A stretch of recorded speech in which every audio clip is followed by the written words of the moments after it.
Hello friends, आप देख रहे हैं आपका चैनल शेयर बाजार विद आयुष। और इस वीडियो में बात करेंगे सिग्नेचर ग्लोबल आईपीओ के सेकंड डे सब्सक्रिप्शन के बारे में। तो दोस्तों, आज सेकंड डे था और सेकंड डे कैसा रहा, क्या पूरा बिक पाया है इशू, ये हम समझेंगे। रिटेल कैटेगरी कितनी सब्सक्राइब हुई है ये हम समझेंगे, और सबसे इंपॉर्टेंट क्वेश्चन कि क्या पैसा बन भी पाएगा। तो वीडियो को दोस्तों पूरा ज़रूर देखिएगा। उससे पहले फ्रेंड्स, अगर अभी तक आपने चैनल को सब्सक्राइब नहीं किया है तो आप चैनल को ज़रूर सब्सक्राइब कर लीजिएगा। सो फ्रेंड, सिग्नेचर ग्लोबल आज सेकंड डे कंप्लीट हो चुका है और बस एक दिन और बाकी है 22 सितंबर का। सो 385 रुपीज़ का इसका प्राइस बैंड है। बेसिकली 366 से 385 का प्राइस बैंड है, लेकिन क्योंकि कंपनी ने एंकर इन्वेस्टर्स को 385 पे एलोकेट किया है तो 385 ही कहेंगे। 38 शेयर रुपीज़ का इसका प्राइस बैंड है। 730 करोड़ का ये आईपीओ है, जिसमें से फ्रेश इशू करीबन 603 करोड़ और बाकी का ऑफर फॉर सेल है 127 करोड़ का। इसकी लिस्टिंग बीएसई और एनएसई दोनों पर होगी। दोस्तों, जो कंपनी का पहले दिन का सब्सक्रिप्शन था वो मतलब बहुत खास नहीं था। क्यूआईवीज ने कुछ भी पैसा नहीं लगाया था। एचएनआई की जो कैटेगरी थी वो कुल मिला के 1.50 टाइम सब्सक्राइब हुई थी। ये एकमात्र ऐसी कैटेगरी थी जो कल पूरी सब्सक्राइब हो गई थी। रिटेल भी ऑलमोस्ट पूरी सब्सक्राइब हो गई थी। 97% के आसपास सब्सक्रिप्शन रिसीव हुआ था और कुल मिला के पहले दिन ये आईपीओ 57% भरने में कामयाब हुआ था। लेकिन मेन क्वेश्चन यही निकल के आता है कि जो हाल फिलहाल में अभी आईपीओ आ रहे हैं, एक तो सबसे जो ज़रूरी बात है वो है बाज़ार। देखिए, बाज़ार का हाल अभी बेहाल है, इसको कोई डिनाई नहीं कर सकता है। बाज़ार का हाल अच्छा नहीं है, इसको कोई डिनाई नहीं कर सकता है।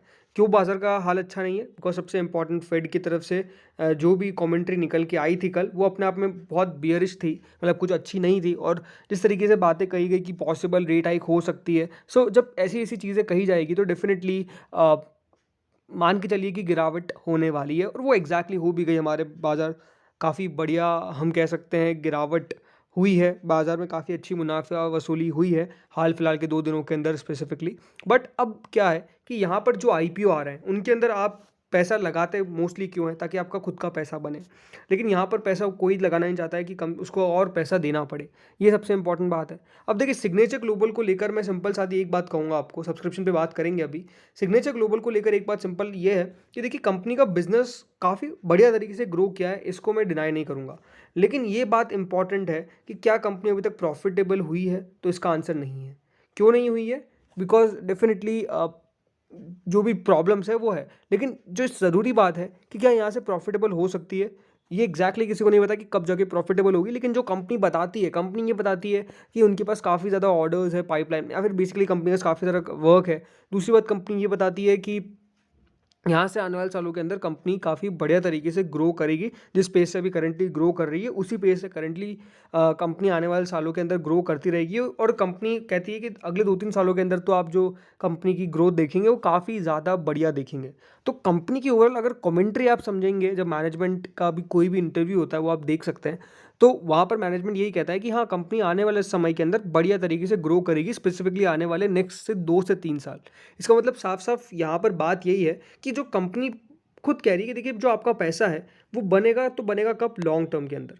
स्पेसिफिकली शॉर्ट टर्म के अंदर पैसा बनने की कोई भी ज़्यादा चांसेस नहीं दिखते। बाजार को भी अगर देख लें, अब आज का सब्सक्रिप्शन देखते हैं, तो आज क्यूआईबीज की तरफ से देखिए पैसा तो आया है। कुल मिला के 66% सब्सक्रिप्शन रिसीव हुआ है क्यूआईबीज की तरफ से। ऑलमोस्ट 150.53 करोड़ के आसपास क्यूआईबीज ने इस इशू के अंदर पैसा लगाया है। जो रिटेल जो HNI category, non institutional buyers की जो कैटेगरी है, वो 3.22 टाइम सब्सक्राइब हुई है आज। कुल मिलाकर जो अभी तक पैसा रिसीव हुआ है एचएनआई से, वो ऑलमोस्ट 352.92 करोड़ है, जिसमें बिग एचएनआई ने 3.93 टाइम्स लगाया एंड स्मॉल एचएनआई ने 1.81 टाइम लगाया। जो रिटेल कैटेगरी है वो करीबन 2.67 टाइम दोस्तों अभी तक सब्सक्राइब हुई है, जो ऑलमोस्ट 194.58 करोड़ रुपीस कंपनी ने रिसीव किए रिटेल पोर्शन। और बड़ी बात यही है कि आज दोस्तों इशू पूरा सब्सक्राइब होने में कामयाब हो चुका है। 1.70 टाइम या आईपीओ ने सब्सक्रिप्शन रिसीव कर लिया है, जो कुल मिलाकर कितना ऑलमोस्ट 700 करोड़ के आसपास बैठता है। तो कंपनी ने सब्सक्रिप्शन तो ओवरऑल पूरा रिसीव कर लिया है। लेकिन जैसे मैंने आपको कहा कि देखिए, जो पैसा है वो आपका क्या लिस्टिंग पे बन सकता है? मेरा ये मानना है कि लिस्टिंग पे बनने की पॉसिबिलिटी है, बट बहुत ज़्यादा नहीं है। तो यहाँ पर पैसा मैं मान के चलता हूँ वही लोग लगाएंगे ऑलमोस्ट जो थोड़ा सा रिस्क ले सकते हैं, या तो जिनका व्यू है कि सिंपल हम लॉन्ग टर्म के लिए कंपनी को होल्ड करेंगे। लेकिन लिस्टिंग पर बन जाए तो बढ़िया है, नहीं बने तो भी कुछ नहीं कह सकते। लेकिन यहाँ पर जो कंपनी की कमेंट्री है, कंपनी यही कह रही है कि इस पूरे सेक्टर के अंदर एक रिवाइवल तो देखने को मिला है, इसको कोई डिनाई नहीं कर सकता है। जो हाल फिलहाल में रियल एस्टेट से जुड़ी हुई कंपनीज है, उन्होंने अच्छे रिटर्न्स भी इन्वेस्टर्स को डिलीवर करे हैं। स्पेसिफिकली अगर मैं डीएलएफ की बात करता हूँ, लेकिन यहाँ पर जो कंपनी कह रही है, अगर यहाँ पर व्यू उनका भी थोड़ा सा 2-3 सालों का है कि कंपनी की ग्रोथ अच्छी होगी, तो फिर आपका व्यू भी सिंपल है कि वो लॉन्ग टर्म का होना चाहिए। अगर आप शॉर्ट टर्म की व्यू से पैसा लगा रहे हैं तो मुझे लगता है कि वो सही नहीं होगा और हो सकता है कि आपका पैसा भी ना बने। तो ये बात इंपॉर्टेंट है कि अगर आपका पैसा नहीं बन रहा है तो इस यहाँ से बढ़िया ये रहेगा कि अभी थोड़ा सा इसको लिस्टिंग गेन के चलते अवॉइड करें। लिस्टिंग गेन अगर हो तो बढ़िया है, ना भी हो तो फिर कोई दिक्कत वाली बात नहीं। वो ऐसा नहीं होना चाहिए कि अरे लिस्टिंग गेन तो हुआ ही नहीं, उसकी पॉसिबिलिटी काफ़ी लो है। तो अगर आप पैसा लगा रहे हैं तो आपको पता होना चाहिए कि आपका व्यू क्या है, वो होना चाहिए लॉन्ग टर्म का। अगर अच्छी बात है पैसा बन जाए लिस्टिंग पे, नहीं बने तो ठीक है, कोई दिक्कत नहीं है, ऐसा मान के चलना आपको पड़ेगा। अगर इसकी करंट ग्रे मार्केट के ऊपर चर्चा करें तो जो करंट ग्रे मार्केट चल रही है वो 31 रुपीज़ के आसपास चल रही है। मेजरली मैंने यही देखा है ग्रे मार्केट के अंदर ज़्यादा एक्टिविटी नहीं हो रही है, ऑलमोस्ट 30-31 रुपये 32 रुपये कभी ऐसे चल रही है। 8% के आसपास का भी करेंटली आप देख सकते हैं कि यहाँ पर प्रीमियम नज़र आ रहा है।